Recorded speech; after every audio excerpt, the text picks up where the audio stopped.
300 സ്റ്റാഫും നടന്മാരും നടിമാരും എല്ലാം കൂടെ ഒരു മേഖലയിൽ 3-4 മാസം ഒരുമിച്ച് ആ നിയമ കമ്മീഷൻ റിപ്പോർട്ട് ഗവൺമെൻറ് തള്ളിക്കളയേണ്ടതായിരുന്നാണ് എനിക്ക് പറയുന്നത്.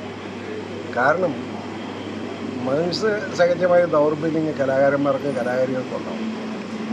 അത് കഴിഞ്ഞ് വ്യഭിചാര കണക്ക് പ്രസിദ്ധീകരിക്കുന്ന ഒരു റിപ്പോർട്ടായി അത് മാറി അതപ്പതിച്ച് പോയത്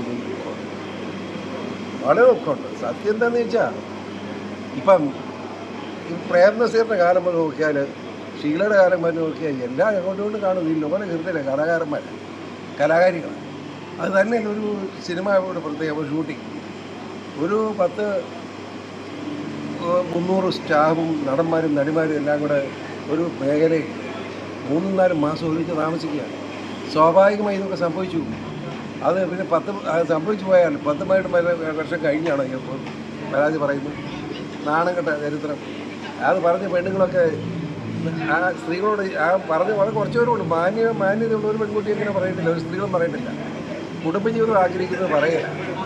ജീവിതം എന്തെല്ലാം അബദ്ധം പറ്റാവുന്ന മനുഷ്യൻ അതെല്ലാം 50 കൊല്ലം കഴിഞ്ഞ് വിളിച്ചു പോകുന്നു മാന്യതെന്ന് ഞാൻ കരുതുന്നില്ല. അതുകൊണ്ട് എന്നെ പറ്റി റിപ്പോർട്ടേ അപകടമായി. ഞാൻ വേറൊന്ന് ചോദിക്കട്ടെ, ഇതിപ്പോൾ സിനിമാ നാളത്തെ ചെന്ന ഇത് സത്യം നമ്മുടെ ഡോക്ടർമാരെ ചിലപ്പോൾ അതിനകത്ത് കാണും, നേഴ്സുമാരെ കാണും. അതായത് തുടങ്ങിയത് ആരംഭമായി. ഇത് ആണിനെ പെണ്ണും പെണ്ണിനെ ആണും ആകർഷിക്കും. ഈ ദൈവ സൃഷ്ടിയാണ്.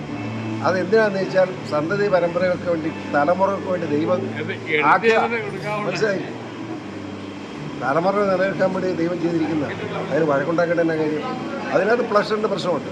ആ പ്ലഷർ കുറയ്ക്കുന്നതാണ് നല്ലതെന്നാണ് എൻ്റെ അഭിപ്രായം.